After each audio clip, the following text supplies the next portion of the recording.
우리가 지난주에 고린도전서 이 본문을 통해서 형제들이여 나는 여러분들이 신령한 것에 대해서 알지 못하기를 원하지 않습니다. 나는 여러분이 신령한 것에 대해서 반드시 알기를 원합니다 라고 강권했던 바울의 그 본면을 우리가 살펴보았습니다. 바울이 말한 그 신령한 것이 하나님께서 우리에게 선물로 주시는 다양한 은사라는 걸 기억하시죠? 그래서 고린도 교회는 많은 은사들, 다양한 은사들을 받았음에도 불구하고 그리고 그 은사들을 그들의 예배 가운데 드러내고 행해 왔음에도 불구하고 정작 그들은 신령한 그 은사의 의미가 무엇인지 하나님이 왜 그들에게 그것을 허락하셨는지를 제대로 알지 못하고 있었습니다. 그래서 바울이 그 사실을 지적하면서 돌아오기를 원하고 있었습니다. 하나님께서 우리에게 주신 수없이 많은 선물들을 우리가 받고도 그리고 그것을 사용함에 있어서 만약에 우리가 하나님과 하나님의 뜻과 어긋난 그런 삶을 살아간다면 그것은 하나님의 뜻을 분명히 알지 못한 것이기도 하고요. 은사의 의미도 알지 못하고 그래서 심지어 그 은사를 주신 하나님을 모욕하는 그런 삶이 된다는 것을 우리가 기억을 해야 됩니다. 저는 오늘 같은 부분을 가지고 하나님께서 왜 우리에게 그러면 은사를 주셨는지 은사를 주신 그 이유에 대해서 한 번 더 묵상을 해보려고 합니다. 사람들은 흔히 이 은사라는 것에 대해서 지난주에 말씀드린 것처럼 예언이나 방언이나 신유나 아니면 무슨 다른 특별한 능력을 떠올립니다. 이것들이 은사라고 생각을 합니다. 초자연적이고 가시적인 것이 은사가 맞습니다. 귀한 은사들입니다. 그런데 우리가 읽은 오늘 이 본문에서도 그리고 우리가 지난 몇 주 전에 살펴봤던 로마서 12장에서도 아니면 에베소서 4장에서 보면 이런 우리가 일상적으로 경험하지 못한 이런 것들 뿐만 아니라 우리가 그냥 쉽게 볼 수 있는 섬기는 것, 가르치는 것, 위로하는 것, 구제하는 것, 다스리는 것 그리고 심지어 남들을 도와주는 긍휼을 베푸는 것까지 이 모든 것들을 다 은사라고 이야기를 합니다. 그리고 로마서나 고린도전서 전체 문맥에서 나오는 것은 하나님께서 우리에게 구원을 허락하신 이것도 은사라고 하나님의 선물이라고 동일한 단어를 가지고 설명을 하고 있습니다.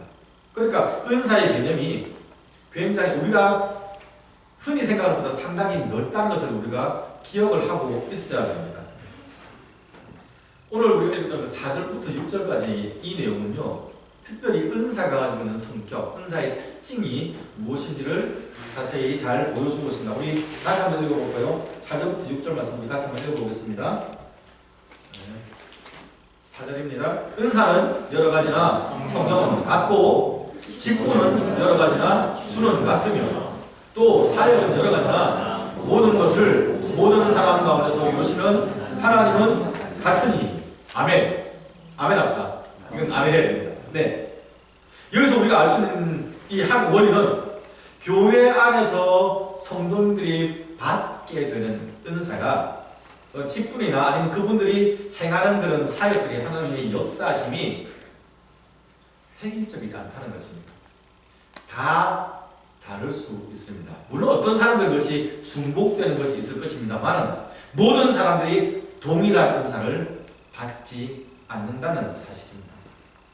이 말은 무슨 말이냐면 하나님께서 각 사람에게 맡기신 역할이 다르다는 얘기입니다. 어떤 분들은 이렇게 질문할 수 있습니다. 목사님, 왜 하필 저만 그 일을 해야 됩니까? 교회 사람도 많은데 왜 하필 제가 그 봉사를 해야 됩니까? 아니면 제가 그 직분을 맡아야 됩니까? 라고 때로는 불평 아닌 그런 표현을 할 때가 있습니다. 그런데 하나님께서 여러분에게 그 일을 감당할 수 있는 능력을 주셨다면 혹은 하나님께서 여러분의 눈을 여시고 그 일이 뭔가 미숙하다, 잘못됐다, 부족하다, 도움이 필요하다는 것을 보여주시면 바로 여러분이 그 일을 하시는 게 맞습니다. 그 일을 감당하도록 하나님께서 보여주셨고 그 일을 감당하도록 하나님께서 은사를 여러분에게 주셨습니다. 4절부터 6절에 나오는 이 한글 번역이나 영어 번역이 사절 한번 다시 띄워주실래요? 조금 은사의 다양성을 강조하기 쉽게 번역이 됐습니다. 은사는 여러 가지나 성경을 갖고, 그러니까 은사가 여러 가지라는 사실을 강조하는 것처럼 해석이 됩니다. There are different kinds of gifting. 예, different kinds에 대해서 강조가 되는 그런 번역이 되어 있습니다. 그런데 이 여러 가지라고 번역된 이 단어가 그리스 단어는 원래는 나눠주고 할당하는 겁니다. 분배하는 것. 그래서 은사는 분배된다. 한 성령, 같은 성령님으로 인해서 분배되고, 다음 절요. 그 다음에 같은 주로 말미암아 직분, 여러 가지 직분이 성도들에게 분배되고 나누어지고 맡겨지고 또요. 그 다음 절요. 또 모든 사역들이 우리가 모든 사람 가운데서 그것을 이루시는 하나님으로 말미암아, 같은 하나님으로 말미암아 모든 사역들이, 역사들이 우리 가운데서 나누어진다는 것이 원래 바울이 의도했던 표현입니다. 그러니까 한글 번역의 영어 번역은 교회 안에 여러 가지 직분, 여러 가지 사역, 여러 가지 은사가 있다는 것에 대해서 집중이 되는데, 사실 바울이 원래 의도했던 바는 이 다양한 은사와 직분과 하나님의 역사심이 다 하나님으로부터 우리에게 나누어졌다, 맡겨졌다 라는 사실입니다. 강조점 아시겠습니까? 은사를 받은 내가, 교회의 직분을 받은 나의 포지션이 강조되는 것이 아니라 그 모든 일을 하라고 하나님께서, 한 성령님, 같은 주님, 한 하나님이 우리에게 나누어 주셨다. 이게 바울이 강조하고 있는 사실입니다. 은사를 받은 분들이 은사를 통해서 내가 그 일을 행한다, 나에게 그 능력이 있다라고 하는 태도를 가지면 안 된다는 얘기입니다. 근데 그렇게 하기가 굉장히 쉽습니다. 우리가 머리로 알고 있습니다. 저 말고 여러 목사님이 이 설교 했을 겁니다. 은사 주신 하나님께 영광 돌려야 됩니다. 하나님이 드러나야 됩니다. 우리가 잘 아는데, 근데 그것이 실제로 우리가 은사를 받는 겁니다. 특별히 뭐 섬기는 거나 봉사하는 거나 뭐 가르치는 거나 우리가 생각할 때 좀 쉽다는 것 말고, 일반적이지 않은 뭐 방언이나 예언이나 신유나 아니면 무슨 임파테이션이나 뭐 이런 식의 뭐 금가루로 바뀌는 것이나 금리바로 바뀌는 것이나 뭐 이런 거 있잖아요. 우리가 경험하지 못한 초자연적인 것들을 은사로 받게 되면, 그러면서 그것을 통해서 하나님을 높여드리기가 굉장히 어렵다는 얘기입니다. 당사자도 그것이 자신의 능력인 것처럼 우쭐댈 때가 있고, 우리 성도들도 그 사람을 보면서 와우, 저 사람은 뭔 일을 했기에, 그렇게 말하면 전생에 뭘 했길래 나라를 구했나는 비성경의 표현입니다만, 그래서 뭐 때문에 저 사람은 저런 은사를 받았지? 라고. 은사를 주신 하나님보다 그 사람이 은사를 받기까지 어떤 일을 했는지에 집중을 하기 쉽다는 얘기입니다. 고린도교도 마찬가지였어요. 제가 전에 말씀드린 것처럼 고린도교에서 성도님들이 다양한 은사들을 받았습니다. 그렇죠? 특히 방언하는 사람들이 많았더래요. 방언은 무엇입니까? 제가 예전에 저 성경 공부하면서 방언했더니 저희 딸이 한글이 약해서 영어 사전을 방언을 쳤더니, 방언했더니 영어로 다이알렉트에서 사투리 하고 나오더랍니다. 방언은 사투리가 아니고요, 방언은 스피킹 텅이라고 하죠. 그러니까 혀의 갈래들이라고 원어의 의미는 그렇습니다. 다양한 언어들을 가리킵니다. 고린도전서 14장 14절에서는요, 내가 방언으로 기도하는 이 기도는 영으로 하는 기도라고 표현합니다. 보시죠. 방언 기도는 우리의 영이 하는 기도, 영의 기도예요. 그래서 흔히들 보통 방언을 천사의 언어, 우리가 하나님과 대하기 위한 특별한 언어로 기도하는 것 정도로 우리가 그렇게 이해를 합니다. 그래서 성경의 방언이 두 가지 종류가 기록이 되어 있죠. 방언이 두 가지다라고 말하는 게 아닌데, 성경에 나타나는 방언의 종류들을 크게 두 가지로 나눠볼 수가 있습니다. 예전에는 사도행전 2장에 보면 오순절에 제자들이 다락방에 모서 함께 기도할 때 성령이 임하셨잖아요. 각 사람 위에 성령이 불꽃 같은 형태로 가시적 귀족을 보이게 임하셨습니다. 그리고 2장 말씀에 보면 모든 사람이 성령에 충만하여 성령의 말하심을 따라 방언을 하기 시작했더라고 말을 합니다. 이 방언이 그러니까 내가 하고 싶어 하는 게 아니라 성령께서 말씀하게 하신 겁니다. 내 의지와 상관없이 말을 하게 했습니다. 근데 그 방언의 형태가 외국어의 형태로 나타났습니다. 모였던 사람들은 다 유대인들이었습니다. 이스라엘 사람들이었습니다. 그런데 그 당시에 예루살렘에 모였던 여러 지역에서 왔던 사람들, 14개, 15군데 지역에서 왔던 이 사람들이, 제자들이 말을 하면서 들으면서 이것이 그 사람들이 내 고향 말, 나의 마더텅으로, 나의 언어로 말을 하기 시작을 듣기 시작했습니다. 어떤 목사님들은, 제자들은 히브리어로 말을 했는데, 당시에는 아람어를 썼죠. 아람어를 하고 아니면 코이네어로 그리스 말로 말했는데 그 사람들이 듣기를 자기 나라 말로 들었다는 그건 저는 동의하지 않습니다. 성경 분명히 그렇게 말하지 않습니다. 그 사람들이 말을 하면서 보고 다른 사람들이 술 취한 거 아니야? 이상한 헛소리 한다고 말하는 거 보면 그거는 제자들이 자신들의 원래 말을 랭귀지를 한 것이 아니라 평소에 하지 못했던 외국어를 하기 시작한 것입니다. 그리고 그 외국어를 자기 다른 지역에서 왔던 사람들이 듣고 우리나라 말로 듣고 들을 수 있는 명확한 그 당시에 사용되는 외국어의 형태였습니다. 또 다른 방언은 특별히 고린도전서에 나타납니다. 네. 아까 말씀드렸던 우리가 쓰는 일반적인 언어가 아니라 천사의 언어 혹은 하늘나라의 언어라고 표현하는 그런 우리가 알아듣지 못하는 형태로 기도하는 방언입니다. 교단에 따라서 이 방언을 굉장히 강조하기도 합니다. 어떤 교단은 방언을 조금 덜 강조하기도 하고 어떤 교단은 좀 더 강조하기도 합니다. 제가 자라온 환경은 교단 방언을 덜 강조하는 교단이 전 자랐습니다. 교회에서 방언 기도하면 집에 가서 하고 있습니다. 그렇게 해야 할 거 없습니다. 근데 어떤 교단은 한국에 여의도에 있는 큰 교회 있지 않습니까? 예전에 목사님 그랬습니다. 방언이 성령 임재의 증거다.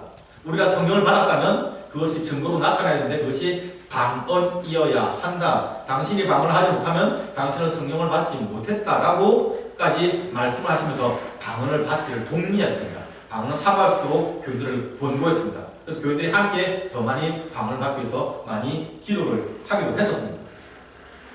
근데 방언을 성령 임재의 증거라고 말씀을 하신다면 그 근거가 오순절에 임하시는 성령의 역사하심이라고 말을 한다면 특히 그러면 오늘도 방언을 성령의 임재를 체험해서 우리가 방언을 할 때는 외국어를 말을 하는 게 맞습니다. 그렇지 않습니까? 사도행전 2장은 분명히 당시 사람들이 외국어를 했다고 말합니다. 그러니까 우리가 지금 바라보는 그런 알아듣지 못하는 말이 아니라 다른 나라 랭귀지로 말을 하기 시작했거든요. 유학생들 그런 은사를 받기를 원합니다. 그렇죠? 캐나다 와서 영어가 안 돼서 머리가 쥐가 나는데 하나님께서 영어의 방언을 허락하신다면 땡큐죠.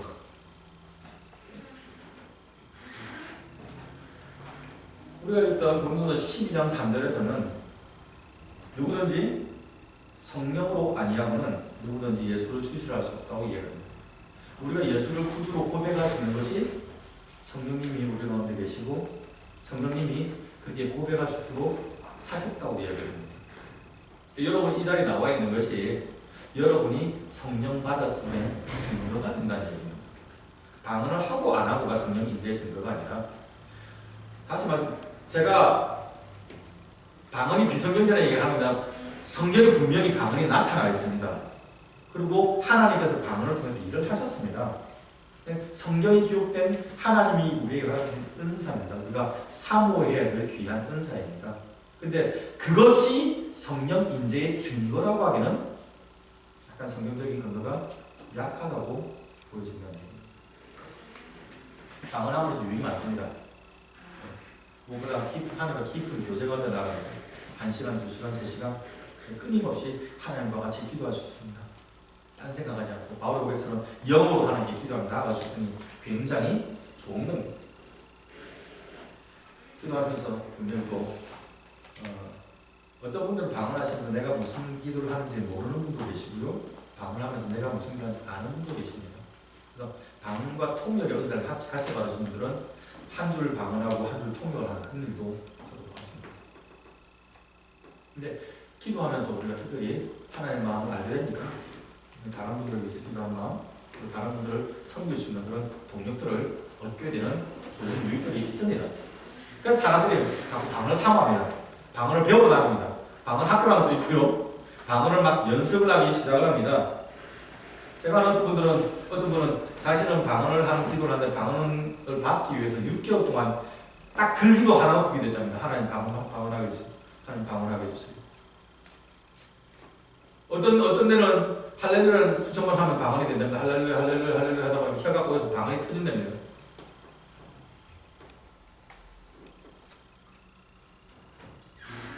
제가 만난 어떤 목사님은 방언을 위해서 이분은 성경을 읽다가 방언을 받아야 됩니다. 보통은 기도하다 방언을 받는데 열심히 기도하는데 이분은 성경을 정말 열심히 읽는데 성경을 열심히 읽다가 방언의 은사를 받았답니다. 집회하고 하셔서 방언을 가르치면서 그러셨습니다. 소리 질러. 터져 나올 때까지 소리 질러. 그래서 크게 소리 지라고 계속 강조를 하고 있습니다. 문제가 생겨버린 겁니다. 이거. 지난주에 우리가 살펴본 것처럼 이 은사는 카리스마는 하나님의 선물입니다. 하나님 편에서 우리에게 원해서 주시는 선물입니다. 우리가 뭘 잘해서나 우리에게 무슨 조건이 있어서 주시는 게 아니라 하나님 편에서 베풀어 주시는 은혜의 결과가 선물입니다. 그런데 사람들이 이 은사를 이 선물을 받기 위해서 어떻게 하면 선물을 받을지를 연구하기 시작하는 겁니다. 마치 우리 어릴 때 아이들이 꼬맹이들이 내가 집에서 아빠 구두 닦아주면 오늘 디시와시를 하면 오늘 빨래를 돌리면 엄마가 잘했다고 나에게 용돈을 주실 거야 라고 기대를 하면서 그 아이들이 대부분 다 가족을 사랑하는 마음으로 가족을 위해서 헌신했을 것입니다만은 갑자기 말이 막 옮기네요. 속에도 없는 말을 하려니까 눈이 많이 보이잖아요. 애들 그럴 때 있잖아요. 속보이게 어제까지만 해도 눈 부라면서 말 안 듣던 그놈이 지가 아십니까? 갑자기 뭐 잘하겠다고 막 애교 떨면서 다가올 때 있습니다. 아는 거예요. 내가 엄마한테 아빠한테 이렇게 행동하면 엄마가 나에게 뭘 주실 거야. 마치 이 자판기 밴딩머신에 집해놓고 내가 원하는 탄산음료, 내가 원하는 음료수 꾹꾹 누르면 나오는 것처럼 내가 할렐루야 하면, 내가 뭐 하면, 내가 소리 지르면 방언이 된다라고 가르치기 시작했다는 얘기입니다. 당혹스러운 거는 근데 그렇게 했는데 그게 워킹을 해요. 난처하죠. 근데 우리가 은사가 무엇인지 그 정의를 생각해 본다면 잘못된 겁니다. 주의를 겁니다. 하나님은 우리의 공의로, 우리의 행동으로 인풋을 넣어서 하나님의 은사를 끄집어낼 수 있다고 말하는 건 비성경적인 것 아닙니까? 하나님 편에서, 오늘 바울도 보면서 그랬잖아요. 하나님 편에서 하나님이 나눠주셨다고 이야기를 하는데 우리는 거꾸로 가려고 하는 겁니다. 은사를 받면서 내가 이거 할 테니까 하나님 은사 주세요라고 요구를 하는 상황이 되었다는 얘기입니다. 오해하시면 안 돼요. 제가 여러분 방언 받기 위해서, 여러분 신유의 은사를 받기 위해서 여러분 기도하면 안 된다는 얘기하는 게 아닙니다. 해야 됩니다. 저도 신유를 위해서 굉장히 오랜 기간 기도했던 사람 중에 한 사람입니다. 물론 실패하고 말았지만, 네. 은사를 사모하면서 은사를 위해서 기도해야 됩니다. 그건 나쁜 건 아닙니다. 근데 왜 내가 그 기도를 하는지 점검해야 되는 겁니다. 왜 나에게 그 은사가 필요한지, 하나님께 왜 나는 그것을 구하는지는 여러분 중심을 하나님 앞에 내어놓으셔야 되는 겁니다. 부끄러운 얘기지만 제가 개척하고 나서 제가 신유의 은사를 굉장히 오랫동안 강구했거든요. 하나님, 연약한 사람들 와서 병고침 받고 우리 교회가 부흥되기를 원합니다. 교회 부흥이 제 강구의 목적이었습니다. 제가 그래서 그것을 깨닫고 난 다음부터 그 강구를 더 이상 못하는 거죠. 교회 부흥 좋죠. 하나님 일이잖아요. 근데 그것을 위해서 은사를 수단으로 쓰는 것은 잘못됐다는 겁니다. 뭔가 중심이. 하나님이 저에게 그 사명을 맡기시면 제가 그 은사를 가지고 쓰임을 받는 거예요. 여러분 이해되십니까? 오해하시면 안 돼요. 방언 기도나 무슨 이런 은사를 사모하지 말라는 얘기 절대 아닙니다. 성경에 분명히 나와 있습니다. 물론 교단에 따라서 어떤 교단은 그거 이제는 없다라고 말하는, 극단적으로 말하는 데도 있습니다만은 저는 그렇게 바라보지 않습니다. 성경이 명확하게 가르치고 있는 부분, 그리고 하나님께서 그 은사를 통해 일하시던 부분이 나와 있기 때문에 우리가 지금도 성령 하나님이 원하시면 죽은 자가 살아나고 병든 자가 일어나는 것, 저는 그것을 믿고 그것을 사망하고 고백하는 사람입니다. 그런데 우리가 은사의 원리에 대해서는 우리가 혼동돼서 안 된다는 얘기입니다. 고린도 교회가 그랬습니다. 자기가 방언하는 것을 자기가 잘해서 그런 것처럼 드러내기 시작을 했다는 얘기입니다. 14장 21절 이하를 보면요, 교회 예배될 때 교회 찬송함이나 가르치는 것이나 계시나 통역이나 방언이나 다양한 것이 있어야 되는데 이것을 행하여 덕을 세우라라고 바울이 권하는데, 뒤집어 말하면 이런 다양한 교회의 예배의 요소들 가운데 덕을 세움이 없었다는 얘기입니다. 특별히 교회에서 이런 것들이, 오늘 우리 쉽게 말을 하면 예배는 찬양도 있고 기도도 있고 말씀도 있고 봉헌도 있고 우리 결단도 있지 않습니까? 이런 것들이 균형 있게 해서 전체적으로 조화롭게 나가면 함께 하나님께 집중되게 예배가 드려져야 되는데, 고린도 교회에서는 방언이 가장 우선시 됐다는 얘기입니다. 그래서 다른 것을 할 때 방언이 튀어나오기 시작합니다. 그래서 33절에서 바울이 하나님은 무질서의 하나님이 아니고 화평의 하나님이라 말을 할 만큼, 그러니까 당시 고린도 교회 상황이 정말 예배가 하나님께 집중되는 것이 아니라 나의 하는 방언이 누가 더 잘하느냐, 누가 더 크냐, 이런 식으로 자랑하는 것처럼 나와서 그냥 화평도 하나도 없고, 화평이 없다는 얘기는 평화가 없다는, 다른 사람과 나 사이 관계가 깨어졌다는 얘기입니다. 내가 더 잘해, 네가 더 잘해 하고 분열이 됐다는 얘기입니다. 지난주 살펴본 것처럼 교회 안에서 사역자 가지고 편가르게 했고 은사 가지고 편가르게 했다는 얘기입니다. 그게 당시 고린도 교회의 상황이었습니다. 예배가 은사에 의해서 좌지우지 되었습니다. 무질서했습니다. 은사 받은 특정인에 의해서 예배가 뒤흔들려 버린 겁니다.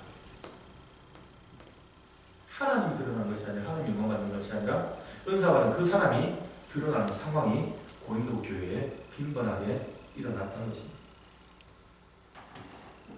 하나님께서 왜 우리에게 은사를 주시는지를 기억을 해야 됩니다. 방언만 말을 하는 게 아닙니다, 여러분. 모든 은사, 어떤 사람은 찬양하는 은사, 어떤 사람은 기도하는 것, 어떤 사람은 섬기는 것, 하나하나 보면 다 귀합니다. 다 교회에 필요한 겁니다. 그런데 그 결과가 하나님이 나타나는 것이 아니고 상함과 지킴이 회복되는 것이 아니라 행사는 그 사람만 나타날 때가 있습니다. 은사는 우리의 종교적인 열심이나 내가 그것을 받기 위해서 얼마나 노력을 했냐, 아니면 은사가 내가 얼마나 영적으로 탁월한가, 나의 영성의 우월성을 드러내기 위한 증거가 아닙니다. 하나님께서 나에게 나눠주신 그 은사가 다른 형제들을 무시하고 화평을 깨뜨리는 흉기가 되어서는 더더욱 곤란하다는 얘기입니다. 7절 말씀을 읽어봐야 돼요. 7절 말씀 같이 한번 읽어볼까요? 7절 말씀요. 네, 읽어보겠습니다. 각 사람에게 성령을 나타내심은 유익하게 하려 합니다. 아멘. 성령 왜 주셨다고요? 은사 왜 주셨다고요? 유익하게 하기 위해서.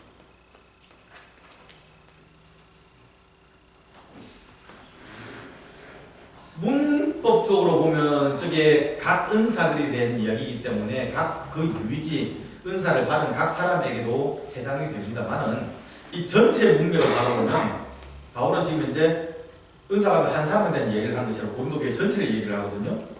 그러니까 은사가 개인의 유익으로 머물지 않고 공동체의 유익을 위해서, 공동체의 유익으로 확대되어야 한다고 바울이 이야기를 하고 있는 것입니다. 그래서 14장 26절에는요, 모든 은사를 덕을 세우기 위해서 하라고 말을 하는 겁니다. 덕을 세운다는 말이 무슨 말입니까? 교회를 든든하게 만든다. Strengthen the Church of Christ. 주님의 교회를 튼튼하게 세우기 위해서 하는 겁니다. 그러니까 은사가 아까 말씀드렸듯이 방언이나 섬김이나 가르치는 것이나 그것이 자기 자신에게 유익이 있습니다. 무엇보다 내가 은사를 받으면 내 스스로가 하나님의 임재나 하나님의 존재하심이나 하나님 나를 사랑하심에 대한 확신이 들잖아요. 하나님 나를 그만큼 사랑하시는 나에게 이런 특별하신 은혜를 주시는 것 같다고 우리가 알 수 있거든요. 하나님 믿어지지 않는데 나는 잘 모르는데 갑자기 내 입에서 방언이 터지고 내 손에서 신유의 은사가 나타나기 시작하면 내가 미쳤나 봐. 내가 왜 이래? 하나님이 살아계신가 봐. 우리가 알 수 있거든요. 귀한 겁니다. 근데 그것으로 멈춰서는 안 된다는 얘기입니다. 그것이 공동체 내에서 유기로. 요건 굉장히 의미가 있고 큰 이야기입니다. 다른 사람이 이것을 어떻게 받아들인지를 고려를 해야 된다는 얘기입니다. 은사 받은 사람. 다른 사람 눈치 보고 다른 사람한테 뭘 하라는 얘기가 아닙니다. 그 사람에게 잘 보이라고 하라는 얘기가 아니라 그 사람이 나의 이 은사를 받아들일 수 있는 역량이 되는지 안 되는지를 우리가 은사 받은 사람이 배려할 필요가 있다는 사실입니다.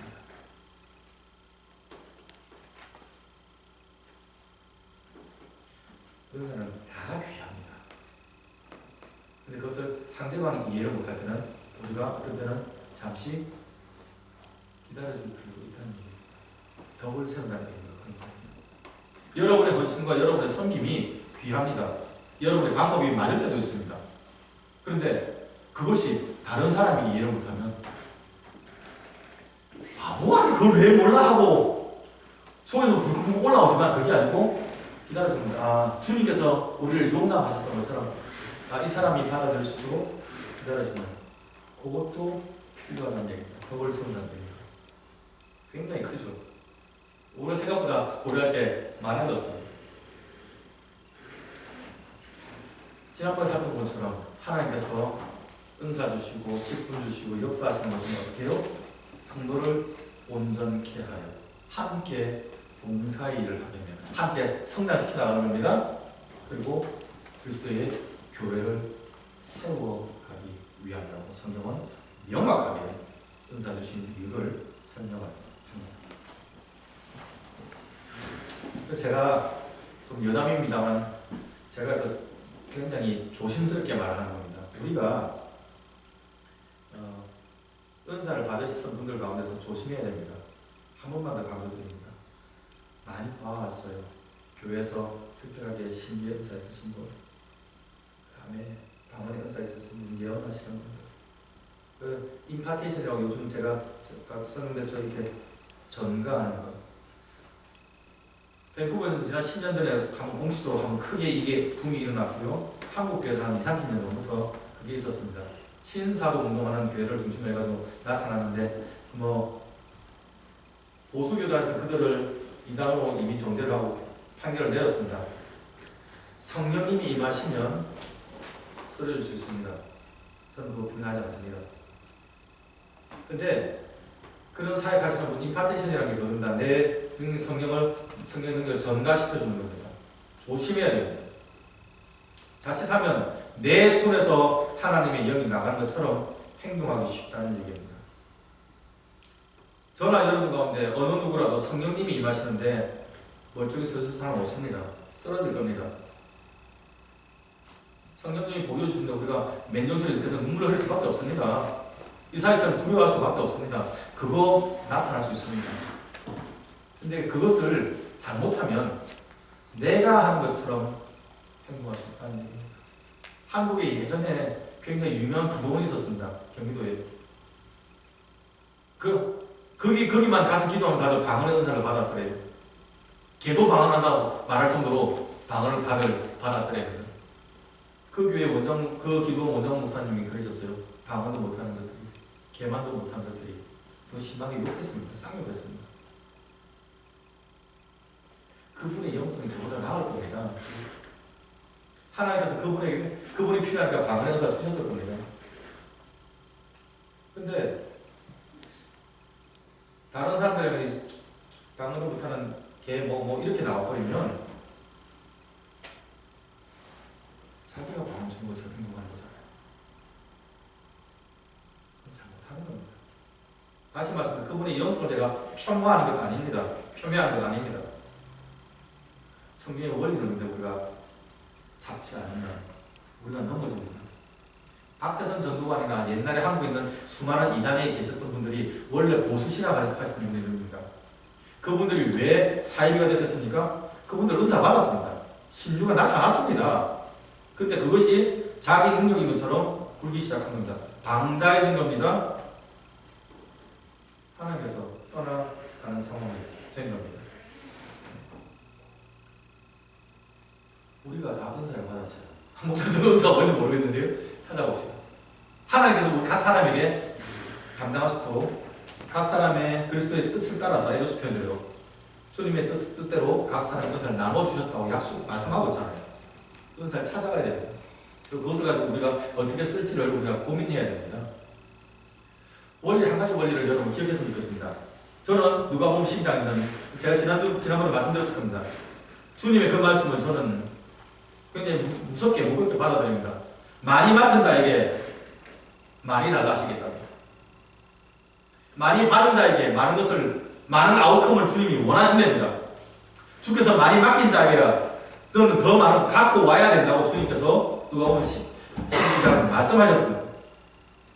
하나님께로부터 더 많은 은혜 받은 사람, 하나님 앞에서 흘린 눈물 더 많은 사람, 영적 체험 많이 한 사람, 하나님의 사랑 더 많이 받은 사람, 하나님의 은사를 많이 체험한 사람들, 하나님의 기대가 크다는 사실 기억하시기 바랍니다. 그것이 여러분이 높아지라는 얘기가 아니라 하나님이 여러분에게 원하시는 뜻이 있다는 얘기입니다. 목사가, 장로가, 집사가, 권사가 예수 믿는 10년, 20년 된 사람이 오늘 예수 믿는 초신자보다 책임 큽니다. 하나님 그걸 요구하시는 겁니다. 너는 이 정도는 해야 된다 하고 하나님 기대하시겠다는 얘기입니다. 믿음의 선배 여러분, 물러서지 않기 바랍니다. 여러분이 든든 서주기 바랍니다. 우리 아이들에게, 믿음이 약간 초신자들에게 여러분이 신앙의 본을 보여줘야 됩니다. 은사 받은 사람으로 내가 어떻게 하나님의 사역에, 하나님의 역사에 쓰임 받을 수 있을지 고민하며, 근신하며 쓰임 받기를, 특히 눈에 띄는 은사 받은 사람, 가르치는 은사 받은 목사가 단에서 눈물 흘리고 선포하고 난 다음에 돌아서서 세상을 한번 하지 못할 듯 하면 그 나쁜 놈 아닙니까? 1시간씩 2시간씩 방언기도 새벽 예배 1시간씩 떨어지는 교회까지 찾아와서 1년 365일 빠지지 않고 새벽 예배 기도했던 사람 실제로 보이는 걸 좀 봐왔습니다. 왜 그게? 믿음의 약한 지체가 실족합니다. 나는 저런 은사도 못 받았는데 저 사람 나보다 역발이 세 보이는데 하나님 더 사랑하시는 것 같은데 저 사람은 인생을 썼다고 사네. 돌아봐야 돼. 40년짜리 신자, 50년짜리 신자, 이런 은사 받은 신자, 저런 은사 받은 신자로서 내가 지금 하나님 앞에서 얼마나 경건하게, 얼마나 신실하게 그 은사를 사용하고 있는지 점검하셔야 됩니다. 성령의 은사는 우리 성도들이 그리스도의 몸된 지체들로 역할을 할 수 있도록 힘을 줍니다. 그렇죠? 우리가 받은 은사가 우리 자신을 우월하게 할 근거가 전혀 없다는 얘기입니다. 박영성 목사님이 이 은사에 대해서 예를 굉장히 비유를 잘 들었습니다. 은사는 캄캄한 밤에 우리 손에 쥐어주신 플래시라이트와 같다, 손전등과 같다라고 말을 했습니다. 우리 모두가 다 깜깜한 밤길을 같이 가고 있는데 하나님께서 각 사람들에게 손전등을 주셨습니다. 어떤 사람에게는 어떤 사람 받고 어떤 사람 못 받는 겁니다. 그 손전등을 가지고 믿음의 공동체가 같이 생명의 빛 가운데 갈 수 있도록 우리가 길을 비출 책임이 있는 겁니다. 근데 그거 갖고 나만 받아서 나만 비추고야 하고 비추면 시만 비추면 안 된다는 얘기입니다. 까보지 마. 내가 프레시를 들고 있어.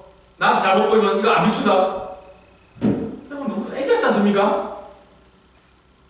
내가 잘한 것도 아니고 내가 탁월한 것도 아니고 하나님께서 지금 있는 이 믿음의 공동체가 함께 넘어지지 않고 밝은 빛가운데로 걸어갈 수 있도록 네가 섬겨라고 은사 주신 겁니다. 그것이 가르치는 것, 봉사하는 것, 위로하는 것, 섬기는 것, 찬양하는 것, 기도하는 것, 방언하는 것, 예언하는 것, 병 고치는 것, 이런 형태로 나타나는 겁니다. 귀하죠. 유익을 위해서 은사 주셨습니다. 그래서 그 은사를 통해서 하나님의 뜻이 더 분명히 나타나고 하나님의 은혜가 더 분명히 나타나져야 합니다. 주님 닮아가기 위해서, 주님 마음 품고 연약한 지체 세워가기 위해서, 내가 1시간 2시간 하는 그 기도가 눈물 흘리는 기도가 되어야 돼요. 내가 병을 고치면서 이런 지지를 못하는 평소에 건강관리 좀 하지, 이렇게 고치는 것이 아니라 주님께서 모든 병자를 바라보시며 그들을 긍휼히 여기셔서 고치셨던 그 마음은, 주님, 내가 이 병을 고치기를 원합니다. 주님, 나를 통하여 고쳐주옵소서. 그래서 그렇게 생각하니까, 그렇죠? 여러분이 그렇게 귀하게 삶에 오셔서 좀 감사합니다. 우리 교회에서 여러분이 형편같은 되는 대로 선교오시니 참 귀하고 고맙습니다. 함께 계속 노력해 갑시다. 여러분 은사를 통해서, 여러분의 선교를 통해서 더 풍성하게 하나님께서 우리를 온전히 세우고 우리를 다시금 또 세워나갈 겁니다. 여러분을 통해서 여러분의 가정이, 여러분 학교가, 여러분 직장이, 여러분을 만나는 이 커뮤니티 네트워크 사이에서 회복의 역사가 나타나게 됩니다. 지금도 주님이 일하고 계십니다.